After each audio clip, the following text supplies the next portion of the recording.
Hello everyone, welcome to my channel. Our today's chapter is chapter 10, Kathmandu of class 9th by Vikram Seth of the book Beehive. Vikram Seth was born in 1952 in Kolkata. He is an Indian novelist and poet. He has won several awards like Padma Shri, साहित्य अकादमी award etcetera.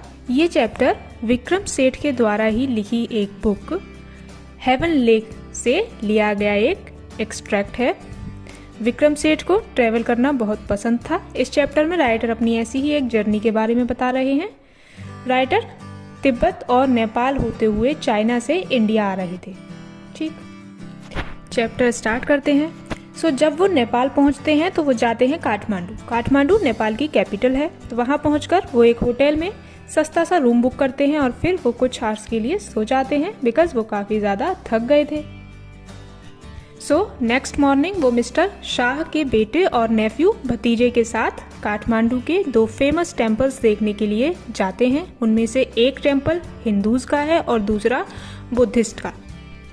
Hindus के temple का नाम था Pashupatinath temple. वहां जाकर वो देखते हैं कि गेट पर लिखा था दैट केवल हिंदू लोग ही टेम्पल में एंट्री कर सकते हैं। वो देखते हैं कि मंदिर में काफ़ी भीड़ थी। पुजारी लोगों को पूजा करा रहे थे। लोग दर्शन करने के लिए लाइन में खड़े हुए थे। कुछ टूरिस्ट लोग भी टेम्पल को विजिट कर रहे थे। मंकीज एंड बर्ड्स वगैरह भी मंदिर के आसपास दिखाई दे रहे थे। ये लोग भी प्रीस्ट को कुछ फूल और पूजा का सामान देकर पूजा कराने के लिए बोलते हैं। भीड़ इतनी ज़्यादा थी कि लोग जल्दी से जल्दी आगे जाकर पूजा करने के लिए धक्का मुक्की कर रहे थे। तभी नेपाल के ही एक राजा घराने की प्रिंसेस वहां आती है और सभी लोग साइड होकर उनको रास्ता देते हैं और उनके सम्मान में अपना सर झुकाते हैं। एंड कुछ लोग मंदिर के मेन गेट पर सैफरन कलर के कपड़े पहने टेम्पल में एंट्री लेने की कोशिश कर रहे थे, बट गेट पर खड़ी पुलिस उनको एंट्री नहीं देती, ये कहते हुए कि तुम लोग हिंदू नहीं हो। हमारे राइटर विक्रम सेठ हर चीज को काफी बारीकी से नोटिस कर रहे थे, है ना। वो ये भी नोटिस करते हैं कि दो बंदर आपस में लड़ रहे थे और उनमें से एक बंदर लड़ते लड़ते भागते हुए बागमती रिवर के पास पहुंच जाता है। देन राइटर बताते हैं कि बागमती रिवर के किनारे एक डेड बॉडी जल रही थी। वहीं थोड़ी दूर पर धोबिन कपड़े धो रही थी। कुछ बच्चे उस नदी में नहा रहे थे। पुजारी लोग पुराने और बासी फूल पत्तों को नदी में फेंक रहे थे। एंड नदी के किनारे एक काफी ओल्ड देवी की मूर्ति थी जो आधी तो जमीन के अंदर थी, आधी जमीन के ऊपर। और वहाँ के लोगों की ऐसी मान्यता थी कि जब यह मूर्ति पूरी जमीन से बाहर आ जाएगी तब दुनिया से बुराई का और कलयुग का अंत हो जाएगा। कलयुग सबको पता ही होगा, जो अभी चल रहा है ना। 4 युग होते हैं, सतयुग, त्रेता युग, द्वापर युग और कलयुग। ठीक। अब राइटर जाते हैं दूसरा टेम्पल देखने जो कि बुद्धिस्ट का था, जिसका नाम था बौद्धनाथ स्तूपा। वहाँ सबसे पहली बात वो नोटिस करते हैं कि यहाँ बहुत पीस, शांति थी। मीन्स पशुपतिनाथ टेम्पल में काफ़ी शोर और भीड़ थी और यहाँ बौद्धनाथ स्तूपा में बहुत शांति थी। टेम्पल का वाइट कलर डोम था, उसके आसपास सड़कें थी और वहीं छोटी छोटी शॉप्स थी और उनमें से ज़्यादातर शॉप्स तिब्बतियन इमिग्रेंट्स की थी। इमिग्रेंट्स अप्रवासी, यानी कि वो लोग जो तिब्बत से आए थे और नेपाल में सेटल हो गए थे, उन लोगों की दुकानें ज़्यादा थी। तिब्बतियन कपड़ों की, सिल्वर ज्वेलरीज की शॉप्स थी। तो मंदिर के बाहर तो काफ़ी भीड़ और शोर थी, बट इनसाइड दी टेम्पल कोई क्राउड या नॉइज नहीं थी। ओके। आगे वो बताते हैं कि काठमांडू काफ़ी रिलीजियस प्लेस है। गलियों में फूल माला बेचने वाले मिलेंगे, फ्रूट्स और बांसुरी पोस्ट कार्ड सेल करते हुए लोग दिखेंगे। कुछ लोग कॉस्मेटिक्स, कुछ फिल्म रोल्स, चॉकलेट्स, तांबे के बर्तन और कुछ लोग नेपाल की एंटीक चीज़ें बेचते हुए आपको मिल जाएंगे। ठीक। रेडियो में फिल्मी सॉन्ग्स बज रहे हैं, कार्स के हॉर्न, साइकिल की बेल्स बज रही हैं। कोई मोटरसाइकिल से गाय को साइड करते हुए जा रहा है। शॉपकीपर्स जोर जोर से अपना सामान सेल करने के लिए आवाज़ लगा रहे हैं। तो देखिए राइटर हर चीज़ को कितना बारीकी से देख रहे हैं और हमें शेयर भी कर रहे हैं, और साथ ही वह ये सब चीज़ें एंजॉय कर रहे हैं। फिर वो कोयले पर भुना हुआ भुट्टा खाते हैं, नींबू, नमक और मिर्च लगाकर। कुछ लव स्टोरी कॉमिक्स और रीडर्स डाइजेस्ट खरीदते हैं और साथ में कोका कोला और ऑरेंज जूस पीकर तो उनको मज़ा ही आ जाता है। वाह। नेक्स्ट वो बताते हैं कि दोनों टेम्पल्स मिस्टर शाह और उनके बेटे और भतीजे के साथ देखने के बाद वो वापस आ जाते हैं अपने होटल वाले रूम में और वहाँ वो घर जाने के बारे में सोचने लगते हैं और प्लानिंग स्टार्ट कर देते हैं कि कैसे कैसे और कहाँ कहाँ होते हुए वो घर जाएंगे।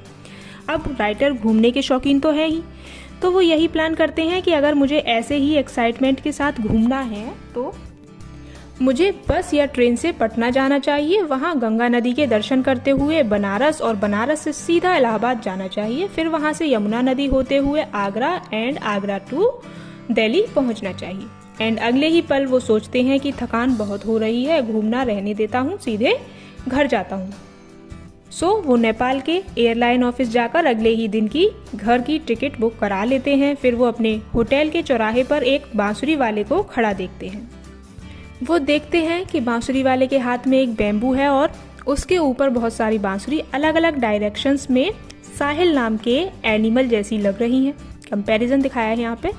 देन वो कहते हैं कि बांसुरी बांस की बनी थी जिसमें क्रॉस फ्लूट्स और रिकॉर्डर्स भी थे, मीन्स डिफरेंट फ्लूट्स थी।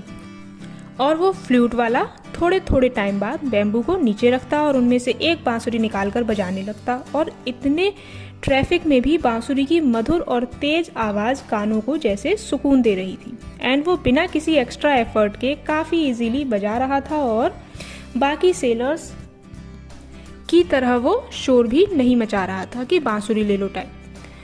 जब कोई बांसुरी खरीदने आता तो रुक जाता, फिर बजाने लगता। कभी कभी वो किसी फ्लूट सेलर से बात करने लगता। राइटर बता रहे हैं कि काफी लापरवाही से वो अपनी फ्लूट्स सेल कर रहा था। लापरवाही से मतलब है यहाँ कि वो हैबिचुअल हो गया था, क्योंकि उसका तो डेली रूटीन था, ये तो उसका काम था। सो एक तरह से ये उसकी टेक्निक थी अपनी फ्लूट्स सेल करने की। नाउ राइटर की नज़रें उस फ्लूट वाले से हट ही नहीं रही थी। वो उसकी लाइफ के बारे में सोचने लगते हैं कि ये ऐसे ही सालों से अपनी फ्लूट्स सेल कर रहा होगा। उसके द्वारा बजाई जा रही फ्लूट की साउंड राइटर को बहुत अट्रैक्ट कर रही थी। एंड राइटर कहते हैं कि बांसुरी की आवाज़ यूनिवर्स की एकमात्र ऐसी साउंड है जो मुझे सबसे ज़्यादा आकर्षित करती है। इतनी मधुर आवाज़ होती है बांसुरी की। देन वो हर कल्चर में फ्लूट का इम्पोर्टेंस बताने लगते हैं। कहते हैं कि ऐसा कोई कल्चर नहीं जिसमें फ्लूट ना हो। हर कल्चर में फ्लूट का यूज़ डिफरेंट नेम्स से, वेज में और डिफरेंट टेक्निक्स में होता ही है। जैसे जापान में शाकुहाची, हिंदुस्तान में डीप क्लासिकल म्यूजिक में बांसुरी का यूज़ है, साउथ अमेरिका का क्लियर और ब्रीदी फ्लूट्स, चाइनीज़ का high pitched flute. Different ways और टेक्निक्स से यहाँ मतलब है बांसुरी के होल्स पे इस तरीके से फिंगर्स रखकर उसे बजाया जाता है कि वो हाई पिच्ड और लो पिच्ड या डिफरेंट तरीके से बजाकर अलग अलग साउंड्स में बजाई जाती है। अकॉर्डिंग टू राइटर, बांसुरी सुनने का अर्थ है मनुष्य को साधारण रूप से आपस में एक साथ जोड़ लेना। मीन्स एक तरह की पॉजिटिविटी और पॉजिटिव एनर्जी मिलती है जो लोगों को जोड़ने का काम करती है बांसुरी के थ्रू। वो बताते हैं कि बांसुरी बजाने के लिए इसमें सांस फूंकती रहनी पड़ती है। एंड लास्टली राइटर कह रहे हैं कि लास्ट टाइम जब वो विदेश से आए थे तब उन्होंने फ्लूट को इतना ज़्यादा समझा नहीं था और ना ही इसके महत्व को इतना समझा था। बट अब वो फ्लूट के कुछ फैमिलियर फ्रेजेस से काफ़ी अफेक्टेड या प्रभावित हैं। और बस यही राइटर ये चैप्टर एंड कर देते हैं। बस यही छोटा सा पार्ट लिया गया है हेवन लेक से। Okay, with this our video comes to an end. Kindly share your views about the chapter in the comment section and please like and share this video and subscribe to the channel.